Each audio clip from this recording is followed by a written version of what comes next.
kebijaksanaan. Mari kita telusuri pelan-pelan bagaimana penerjemahan yin yang itu dalam prinsip-prinsip hidup yang bijaksana. Kelompok pertama. Yang pertama adalah ada prinsip seperti ini.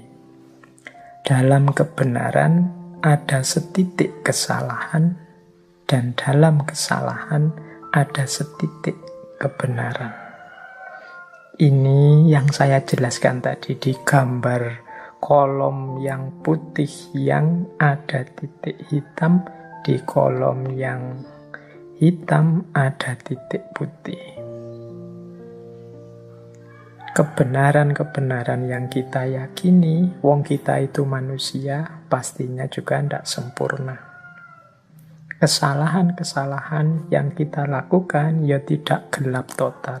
Masih ada sedikit-sedikit, mungkin kita tidak sadar titik kebenaran. Teman-teman mungkin masih ingat cerita, misalnya begini untuk menerjemahkan prinsip ini. Masih ingat cerita tentang seorang,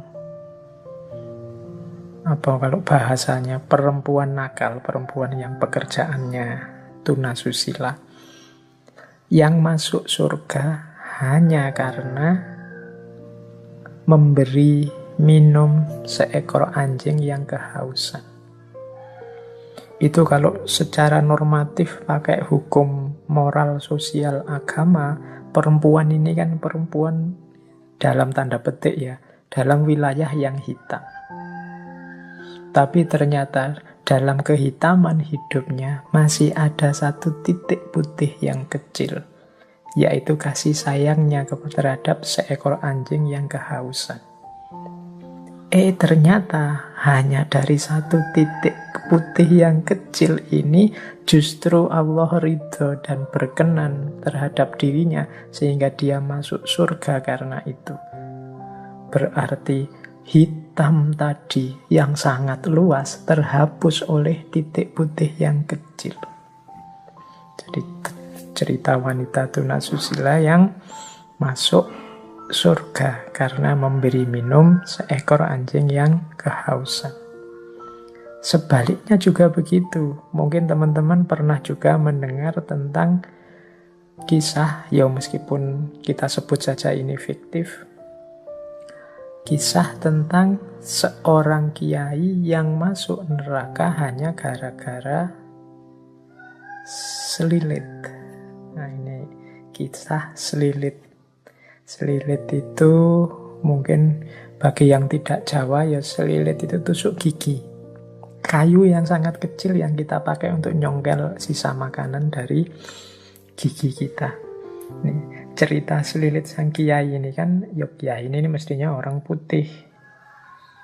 Tapi ada ternyata satu titik hitam dalam sejarah hidupnya yang ternyata malah mengundang ketidakridhoan Allah. Jadi kiai ini suatu ketika pulang dari rumah tetangganya, mungkin pulang dari kenduri di rumah tetangganya, terus ya karena mungkin sudah sepuh, giginya sudah banyak lubangnya sehingga banyak sisa makanan yang harus diambil, selilitan.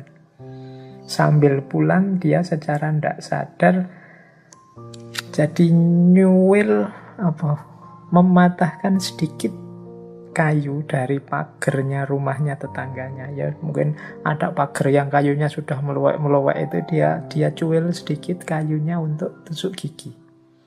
Itu kan sangat kecil, mungkin tetangganya juga peduli amat sama itu. Tapi ternyata ketidakpeduliannya terhadap miliknya orang lain, meskipun itu hanya secuil kecil, mengundang tidak ridhonya Allah. Jadi beliau yang putih ini gara-gara titik hitam yang kecil akhirnya tidak selamat di akhirat. Tapi dia perempuan yang melakukan aneka warna dosa sehingga hidupnya hitam hanya karena titik kecil putih. Ketika memberi minum seekor anjing yang kehausan, mengundang ridhonya Allah dan keselamatannya di akhirat. Maka ada prinsip dalam kebenaran. Kadang ada setitik kesalahan yang menghancurkan kalau tidak hati-hati dalam kesalahan. Jangan putus asa, pasti masih ada titik-titik kebenaran. Itu prinsip pertama. Baik, melanjutkan prinsip yin yang dan wu wei tadi. Yang kedua, kebaikan yang berlebih akan berbuah keburukan. Ini kalau teman-teman memperhatikan, hari ini kan banyak wacana-wacana untuk kita hidup secara moderat, seimbang. Dengan prinsip ini sebenarnya bahkan kebaikan pun harus kita jalankan secara seimbang, tidak berlebihan. Jadi baik, makan itu baik, tapi makan yang berlebihan jadi buruk. Sedekah itu baik, tapi sedekah yang berlebihan sampai tidak memperhatikan kebutuhannya sendiri itu buruk. Jadi bahasanya Al-Quran, wala tusrifu, jangan berlebihan. Sholat itu baik, tapi sholat terus-terusan itu buruk. Ada cerita Rasulullah itu satu ketika kedatangan beberapa tamu, para sahabat. Saat itu Rasulullah tidak di rumah.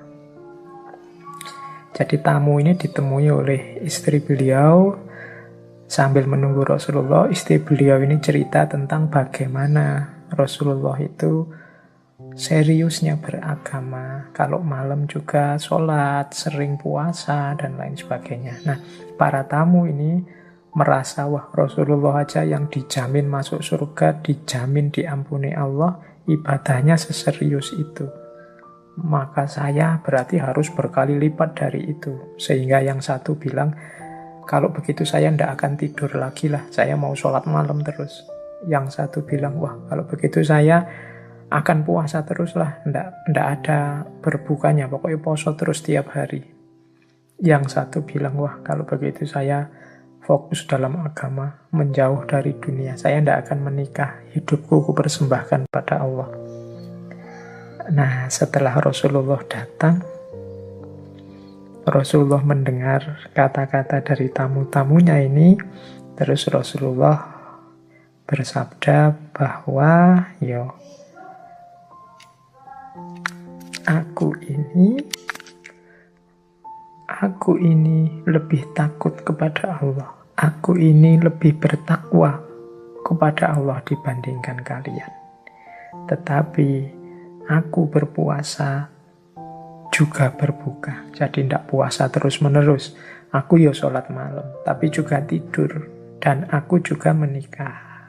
Jadi kemudian ditutup dengan kalimat, barang siapa yang membenci sunnahku, maka dia bukan bagian dari umatku.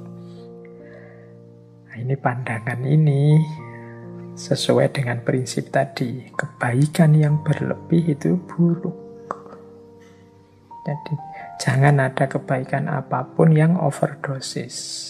Buruknya di aspek overdosis itu, bukan aspek kebaikannya. Orang tua itu sayang pada anaknya wajar, tapi kalau berlebihan menyayangi jadinya memanjakan. Tegas itu bagus, berlebihan tegas nanti jadinya otoriter. Berani itu bagus, terlalu berani namanya nekat. Jadi semua yang berlebihan buahnya buruk. Wah, kebaikan yang berlebihan ternyata berdampingan dengan keburukan. Ini bagi saya juga ritmenya alam harus kita pahami. Berarti apa-apa itu kita jalankan secara pas dan alamiah. Ini prinsip kedua dalam hidup yang menurut saya juga penerjemahan dari prinsip yin yang. Prinsip ketiga, semakin banyak orang memberi, justru dia akan semakin banyak menerima. Kalau ini ilustrasinya mudahnya, mungkin teman-teman sering mendengarkan para ustadz, para kiai yang menceramahkan tentang justru orang-orang dermawan yang sering berbagi, bersedekah itu biasanya malah terus rezekinya tambah lancar, hidupnya tambah makmur. Dari mana? Kesediaannya berbagi. Ya logikanya sederhana.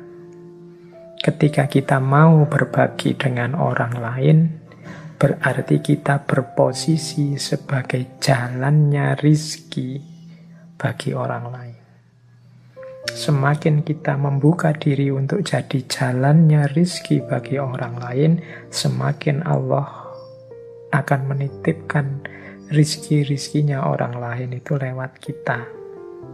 Semakin Allah percaya pada kita, ya tambah lewat kita terus, ya akhirnya ya kita kelewatan lebih banyak, biasanya terus tambah makmur. Jadi anggap saja kita ini talang yang kelewatan air terus itu kan selalu basah. Jadi semakin kita membuka diri sebagai jalannya rizki pada orang lain, ya insya Allah kita akan semakin banyak menerima.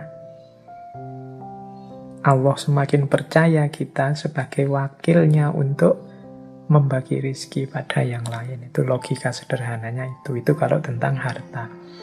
Kalau tentang ilmu, ya mudahnya kita contoh ngaji ini ya. Saya di beberapa kesempatan menyampaikan, mungkin teman-teman merasa mendengarkan ngaji ini dapat wawasan-wawasan baru.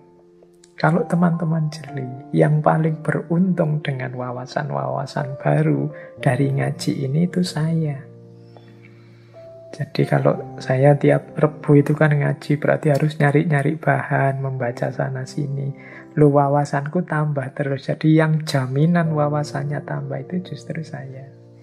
Makanya terima kasih pada teman-teman yang masih bersedia mendengarkan ngaji ini. Berarti membantu saya untuk tetap semangat nambah wawasan. Teman-teman menganggap, wah Pak Faiz ini ikhlas ya berbagi ilmu. Kebalik, saya terima kasih kalian masih mau saya bagi. Memposisikan saya kayak talang tadi, kelewatan ilmu, akhirnya ya ilmunya mampir di saya malah jadi banyak dapatnya. Jadi semakin kita banyak memberi, justru kita akan banyak menerima. Memberi dan menerima ini kan pasangan yin dan yang. Dan dia saling mempengaruhi. Siapa banyak memberi, dia akan banyak menerima. Ya ndak cuma ilmu, ndak cuma harta, apapun itu. Meskipun sekedar kata-kata yang baik. Orang yang tawadhu, menghargai orang lain, insya Allah dia justru akan mendapatkan penghormatan, penghargaan yang lebih banyak dari itu. Ini termasuk natural law, hukum alam tadi. Baik, jadi ini prinsip yang ketiga. Prinsip yang keempat. Kalau ini saya tidak menjelaskan panjang lebar ya, teman-teman sudah banyak dapat wawasan tentang ini, apalagi di tema-tema bencana. Jadi di balik musibah ada karunia. Musibah itu sesuatu yang kita menangkapnya sebagai negatif, sementara karunia, anugerah dari Allah itu kan sesuatu yang kita tunggu-tunggu, kita posisikan sebagai positif. Ternyata dua hal ini seperti keping mata uang, yin dan yang tadi.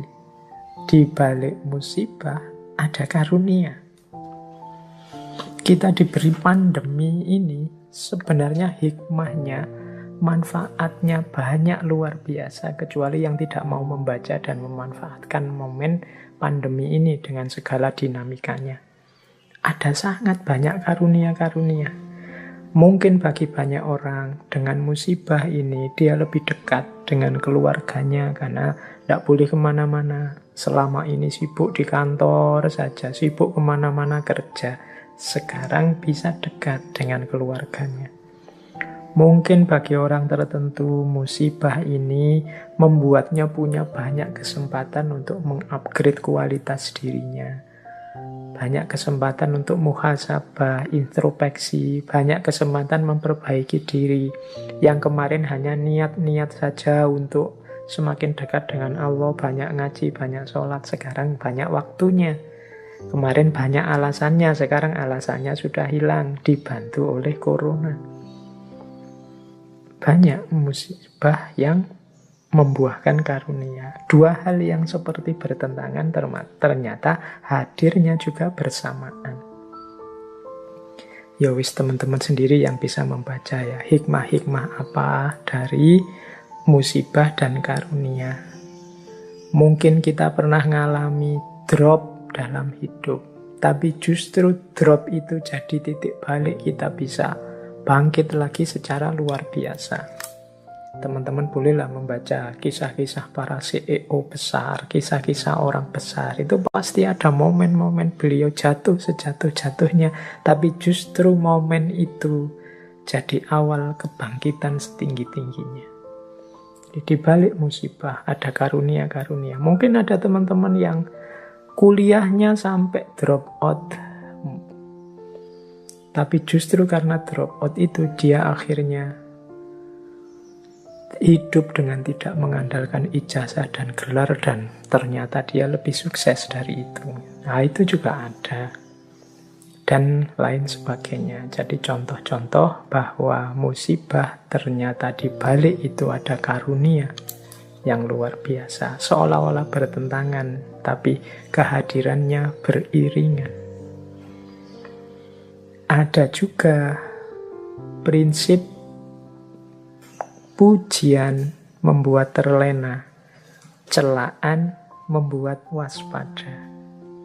Pujian ini positif, celaan itu negatif. Tapi kadang-kadang justru kebalikannya.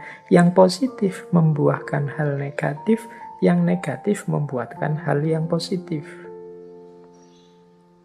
Jadi kadang-kadang orang itu begitu banyak dipuji, dia terlena. Padahal dia dapat yang positif, malah buahnya negatif. Tapi ada orang yang sebaliknya. Ketika dicela banyak orang, dia terus introspeksi, waspada, jadi semakin baik. Jadi mengalami yang negatif membuahkan yang positif. Mengalami yang positif tapi malah membuahkan yang negatif. Inilah lekak-lekuknya hidup. Maka teman-teman harus selalu waspada, selalu hati-hati.